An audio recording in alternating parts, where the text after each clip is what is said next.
भारतामध्ये पक्षी, चिमण्या, पोपट, साळुंखी आणि घारी, कावळे असे जे द्विपाद पक्षी आहेत, ही पक्षी पिकलेली जी फळं असतात ती मग सिंगापूर चेरी असेल किंवा इतर मी आता जी वर्णन केलेली आहेत, या फळांची फळं खातात, ज्या थोडीशी साधारण तुरट, गोड, आंबट असतात आणि आपल्या विष्ट्यावाटे बी टाकतात. तर हे बी त्यांच्या पोटामध्ये याच्यामध्ये एक क्रिया होते आणि ज्याच्यामुळं त्यांच्या पोटातल्या अन्नरसाने ह्याचे कठीण जे कवच असतं ते भेदलं जातं आणि त्यातून अंकुर बाहेर येतो आणि दगड असेल, माती असेल, वीट असेल, चुना असेल, त्या भिंतीचा चुना आणि जे चिरेबंदी विट्या असतात तिथे फोडून ते पिंपळ, औदुंबर, नंतर कडुनिंब आणि वड हे जे वृक्ष भारताचे ट्रॉपिकल कंट्री म्हणजे उष्ण प्रदेशातले जे वृक्ष आहेत हे केवळ फक्त भारतातच आहेत. आम्ही इस्रायलमध्ये जाऊन आलो. आखाती राष्ट्र Kuwait, Bahrain, Abu Dhabi, Sharjah, Jebel Ali, Dubai, नंतर अशी जी राष्ट्र आहेत आखाती राष्ट्रातली, या सगळ्यासाठी मस्कत, या कुठेही तुम्हाला मी वर्णन केलेली 4 झाडं दिसत नाहीत. एवढंच नाही तर आता गेल्या 2 वर्षापूर्वी मी चायना, शांघाय आणि बेजिंगला जाऊन आलो, पेकिंगला जाऊन आलो, तर इथे सुद्धा ही झाडं आपल्याला दिसत नाही. म्हणजे केवळ निसर्गाने, परमेश्वराने ही देणगी आपल्यासारख्या निसर्गप्रेमी, ईश्वरावर श्रद्धा असलेली, भक्ती जाणणारे आणि कर्मावर आणि श्रद्धा ठेवणारे आणि प्रामाणिकपणे काम करणाऱ्या जनतेला निसर्गाने हा वरदहस्त दिलेला आहे असं मला वाटतं. कारण जगाच्या इतर राष्ट्रामध्ये त्यांच्या जमिनीवर हे वृक्ष आढळत नाहीत. म्हणजे अब्जावधी पक्षी जर आपल्या देशामध्ये राहिलीत आणि जर तुम्हाला पर्यावरण आणि पक्षी जर जिवंत हवे आहेत आणि त्यांची पुनर्वृद्धी किंवा त्यांचं जे संगोपन आहे हे चांगल्या रीतीने व्हावं असं वाटत असेल तर बरेच लोक सांगतात की मोबाईल टावर्स निर्माण केल्यामुळे हे पक्ष्यांचं प्रमाण किंवा यांची जननक्रिया आणि यांचं प्रमाण हे आपल्या सर्व जगामध्ये कमी झालेलं आहे आणि त्यामुळे कीड जी आहे पिकांची, ही कीड जी चिमण्या, इतर पक्षी खातात ते खाणं कमी झालं आणि त्यामुळं विषारी कीटकनाशकं, औषधं फवारावं लागली. तर पर्यावरणाचा समतोल साधण्यासाठी आणि अशा रीतीने वृक्ष संवर्धन नैसर्गिक पद्धतीने आपोआप संवर्धन आणि बीजारोपण करण्याचं कार्य हे जे पक्षी करतात हे कार्य फार महान आहे. औदुंबर जो आहे हा अशाच ठिकाणी येतो की ज्या ठिकाणी पाण्याचा अंश आहे, म्हणून हे दत्त महाराजांचं वृक्ष समजलं जातं. त्यापेक्षा दुसरं एक शमी किंवा सौंदड नावाचं झाड आहे, हे अतिशय हिरवंगर्द असतं आणि हे गणपतीला प्रिय आहे. तर या ठिकाणी पाण्याचा अंश हा ज्या ठिकाणी औदुंबराचं झाड असतं त्या ठिकाणी साधारण प्रथम जे 4 प्रकारची झाडं पाहिलीत म्हणजे वड, पिंपळ, औदुंबर आणि कडुनिंब. आता याच्या सावलीविषयी आपण थोडंसं अंदाज घेऊया. तर कडुनिंबाचा जो वारा आहे याची पानं साधारण सिरेट मार्जिनसारखी असतात आणि या पानांच्या मधून ज्यावेळेस वारा वाहतो त्यावेळेस त्या वाऱ्याची जी दिशा आणि त्या वाऱ्याचा जो अनुभव आहे तो असा आहे की ती मंद, मंजूळ, शांत आणि प्रसन्न करणारी आणि आरोग्यवर्धक अशी हवा असते. याला इंग्रजीमध्ये आपण ब्रीज असं म्हणतो, BREEZ. नंतर औदुंबराचा वारा जो असतो तो औदुंबराची पानं ही साधारण अंडाकृती आणि टोकाला टोकदार असतात आणि मध्ये फुगीर असतात. तर तिथून सूर्यप्रकाश हा थेट आतमध्ये येतो, जमिनीवर पडतो आणि त्यामुळे त्याच्या वारा जो असतो तो वारा आपल्याला जाणवत नाही किंवा तिची झुळूक जाणवत नाही, परंतु गारवा तिथे जाणवतो. तर एका दृष्टीने औदुंबर हे प्रसिद्ध आहे संबंध भारतवर्षामध्ये.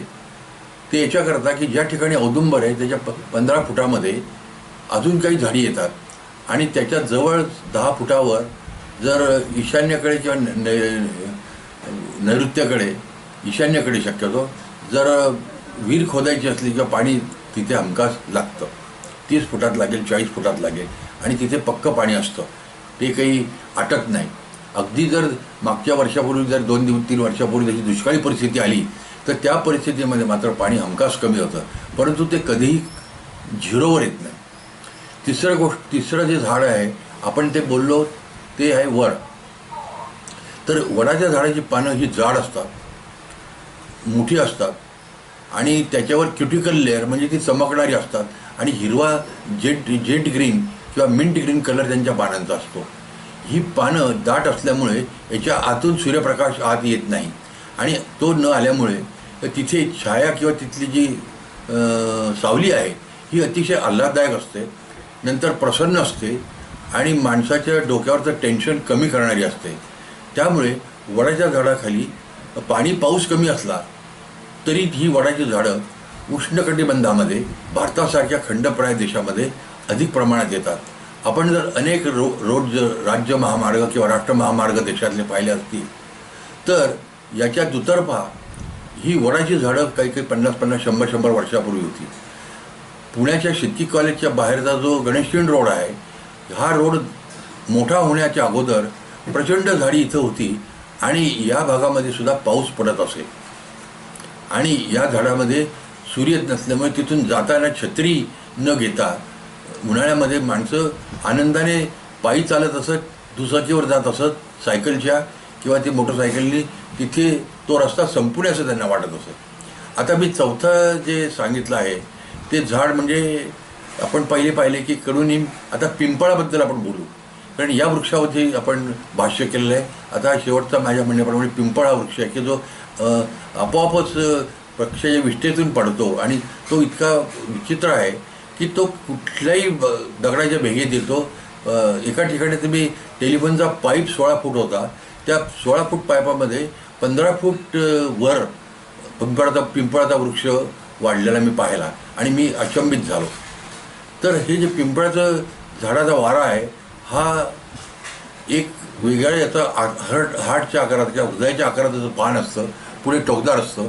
अशी पानं ही एकाड एक असतात. यामधून सूर्यप्रकाश जरी थोडा पास होत असला तरी पश्चिमेकडून येणाऱ्या वाऱ्यामुळे ही पानं जपानी पंख्यासारखी डुलतात, आणि ज्या पद्धतीने जपानी पंख्याची हवा किंवा वारा आपण घेतो आणि त्याचा जो मंद मंजूर आणि शांत शीतल डोळ्यांना सुखावणारा, कातडीवरच्या केसांना आणि कातडीला प्रफुल्लित करणारा असा मंद वारा असतो, अशा प्रकारचा मंद शांत प्रफुल्लित करणारा वारा झुळूक आपल्याला पिंपळाच्या झाडाखाली किंवा आपल्या बाल्कनीमधनं पिंपळाचं झाड दिसत असेल तर तिथून तो पश्चिमेकडनं येणारा वारा आपल्याला सुखद धक्का देतो. ह्या 4 झाडांविषयी मी आता बोललो, पण मी आता अशा झाडाविषयी बोलणार आहे की ज्या झाडामुळे या साऱ्या जगावर त्या झाडाची कृपादृष्टी परमेश्वर घडवून आणू शकेल, आणि त्या झाडाचं नाव आहे रेन ट्री.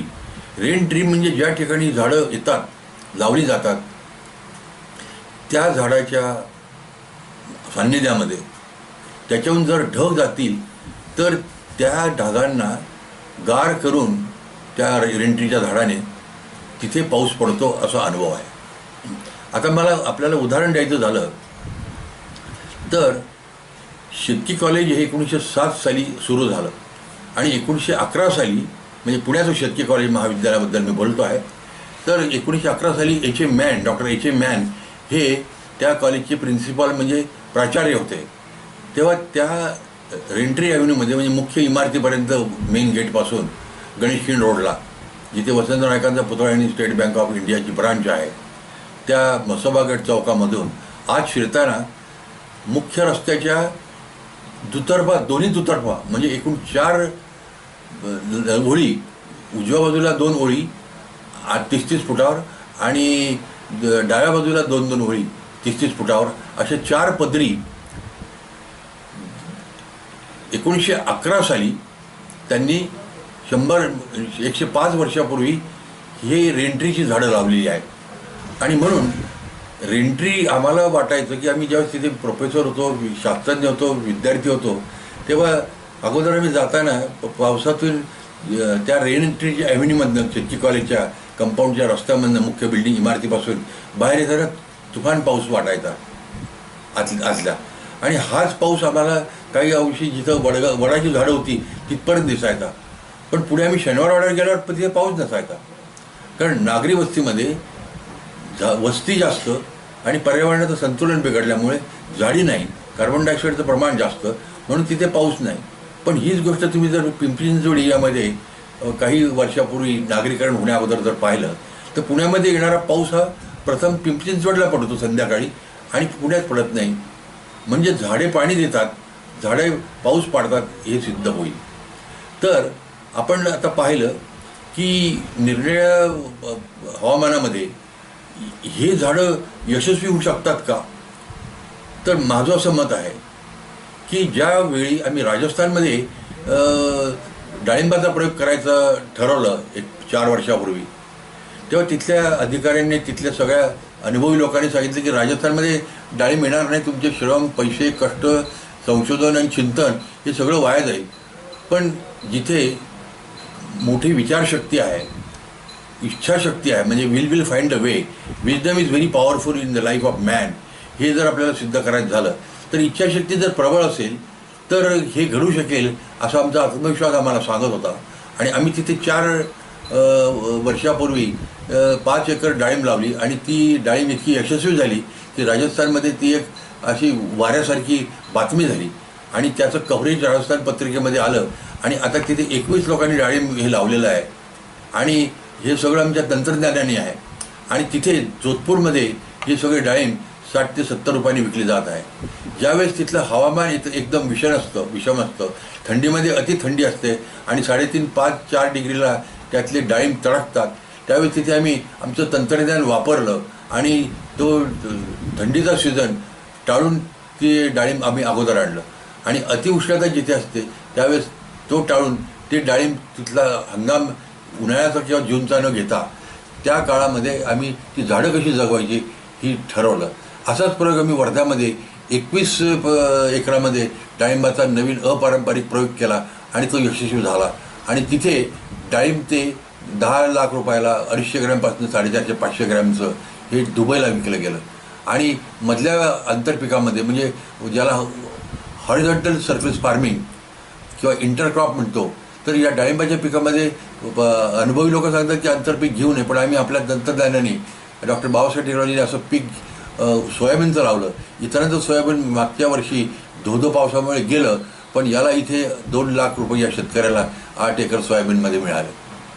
तेव्हा अशा प्रकारे आपण राजस्थानमध्ये जर डाळिंब सक्सेस केलं, वर्ध्यामध्ये सक्सेस केलं, तर मला खात्री आहे की ते सायबेरियाचं वाळवंट असेल, राजस्थानचं वाळवंट असेल, जगातलं कुठलंही वाळवंट असेल, आखाती राष्ट्राचं वाळवंट असेल, आपण हा प्रयोग करणं अतिशय उचित ठरेल की ज्या ठिकाणी पाऊस पडत नाही त्या ठिकाणी ही रेन ट्रीची झाडं मोठ्या प्रमाणामध्ये सरकारांनी, NGOजनी, स्वयंसेवी संस्थांनी, तरुण मुलांनी, शाळा कॉलेजातल्या मुलांनी ही लावावीत आणि असे काही पक्षी निर्माण करावेत किंवा असे शोधावेत.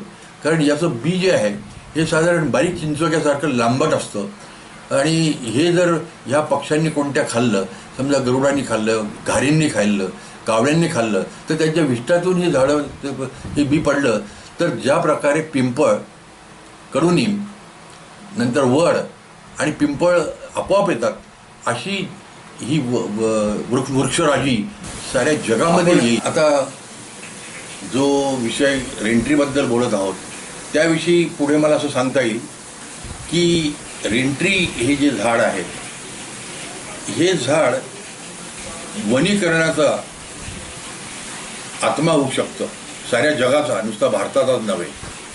तर भारताबाबतीत जर गोष्ट आपल्याला वनीकरणामध्ये प्रकर्षाने प्रथम स्थान झाडाचं द्यायचं झालं तर ते रेंट्रीला द्यायला पाहिजे. आणि याचा प्रसार आणि याचं नियोजन करण्याकरता मी एक कल्पना स्वयंसेवी संस्था आणि भारत सरकार किंवा जागतिक वर्ल्ड ऑर्गनायझेशन जे युनायटेड नेशन्स आहे किंवा इफ्योला सांगू शकतो की भारतासारख्या खंडप्राय देशामध्ये 140 कोटी लोकसंख्या आहे.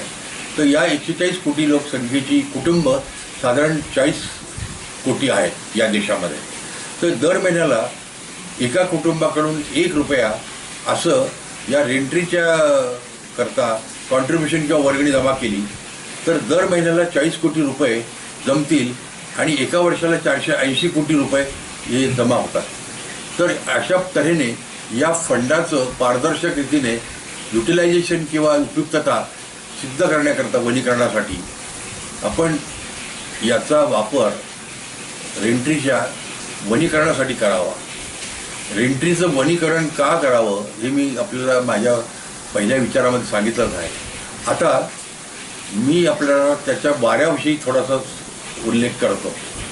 तर रेंट्रीचा वारा हा अतिशय आल्हाददायक, म्हणजे हा वारा नसतो पण याची छाया जी आहे ती इतकी गर्द, दाट, शांत, प्रसन्न आहे की याची पानं मोठ्या चिंचेसारखी असतात आणि अतिशय दाट असतात आणि याची जी छाया आहे ती छाया इतकी दाट असते, गडद असते, गर्द असते की याच्या आतून सूर्यप्रकाश पास होऊ शकत नाही, म्हणजे सूर्यप्रकाश आत येऊ शकत नाही. त्यामुळे याच्या छायेचं वर्णन करायचं झालं तर डेऱ्याच्या भोवती उन्हाळ्यामध्ये पाणी गार व्हावं म्हणून ज्या प्रकारचं कापड गुंडाळलेलं असतं अशा प्रकारचा गारवा या रेंट्रीच्या परिघामध्ये, रेंट्रीच्या झाडाच्या परिघामध्ये अशा प्रकारचा गारवा निर्माण होतो. म्हणजे ही वारा दिसत नाही, झुळूक दिसत नाही, पण ही गारवा अनुभवता येते. उन्हाळ्यामध्ये जर तुम्ही थोडे 100 पावलं किंवा एक अर्धा तास चालून या झाडाच्या बुंध्याजवळ किंवा मधल्या भागामध्ये जर उभे राहिलात तर तुम्हाला गारव्याचा आल्हाददायक अनुभव संपूर्ण शरीराला तर येईलच, परंतु तुमच्या डोक्याला आणि मेंदूला काही सेकंदामध्ये येईल.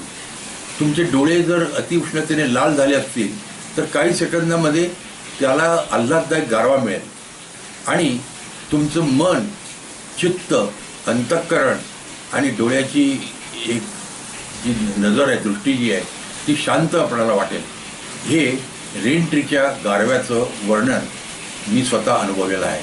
कदाचित जगातल्या कुठल्याही पुस्तकामध्ये ही 40 झाडं जी मगाशी सांगितली, पिंपळ, वड, औदुंबर आणि कडुनिंब, तसंच आता 5वं झाड मी वर्णन केलेलं जे आहे हे रेंट्रीचं आहे. तर याच्या वाऱ्याविषयी एवढं डिटेलमध्ये किंवा सूक्ष्म विश्लेषण हे आम्ही अनुभवातनं सिद्ध केलेलं आहे आणि अनुभवलेलं आहे आणि पाहिलेलं आहे. तेव्हा माझं मत असं आहे की या दृष्टीने या झाडांचं लागवड, संवर्धन, नंतर त्याचं मोठ्या प्रमाणामध्ये वनीकरण आपण जर या पद्धतीने केलं, याला जर डॉक्टर बाबासाहेब टेक्नॉलॉजी वापरली तर ते इतकं समृद्ध वन होईल की अमेरिकेपेक्षा, चायनापेक्षा किंवा इतर ॲमेझॉनच्या खोऱ्यामधील जंगलापेक्षा हे अतिशय समृद्ध होईल. आणि जसं अमेरिकेमध्ये 30 ते 40% वनीकरणाखाली आहे तसं या भारताचं वनीकरण जर 40% झालं तर जंगलतोड थांबवून पर्यावरणाचं संतुलन तर साधेलच, परंतु जमिनीची धूप थांबेल, पर्यावरण सुसमृद्ध होईल, प्रदूषण होणार नाही, नंतर जमिनीची धूप होणार नाही, जमीन ही अतिशय सुपीक होईल. यामुळे कर्बाचं प्रमाण कमी होईल, कारण कर्ब हे वनस्पतीचा आत्मा आहे. तसं सामाजिक वनीकरणामध्ये किंवा एकूण वनीकरणाच्या संपूर्ण प्रथेमध्ये प्रदूषण किंवा म्हणजे पर्यावरणाचा आत्मा, पर्यावरणाचं अंतःकरण हे रेंट्री आहे असं माझं स्पष्ट मत आहे. तेव्हा संबंधितांनी याच्यावर नुसता विचार करू नये, याच्यावर हवी आहे प्रयोगसिद्ध आणि झोपून घेऊन कार्य करण्याची गरज. मला वाटतं की आज आपण इथे थांबूया आणि पाऊस चांगला झालेला आहे तर ज्या ठिकाणी हे वनीकरणाच्या संबंधामध्ये जेवढे काही खाती असतील किंवा जेवढ्या सेवाभावी संस्था असतील जगभर, त्यांनी याच्यावर विचार करावा. World health organisation, united nations आणि वर्ल्ड फूड ऑर्गनायझेशन आणि जागतिक वनीकरण संघटना आणि या संबंधित असणारे युनिसेफ किंवा युनेस्को या जागतिक संस्थांनी अतिशय काळजीपूर्वक या गोष्टीला प्राधान्य दिलं पाहिजे असं मला वाटतं. या आंतरराष्ट्रीय संस्थांना ज्यावेळेस माझे विचार ऐकायचे असतील आणि त्याचा अवलंब करायचा असेल त्यासाठी मी मुद्दाम इंग्रजीमध्ये याचं भाषांतर करून अतिशय अनुभवसिद्ध गोष्टी मी सांगू शकेन. धन्यवाद.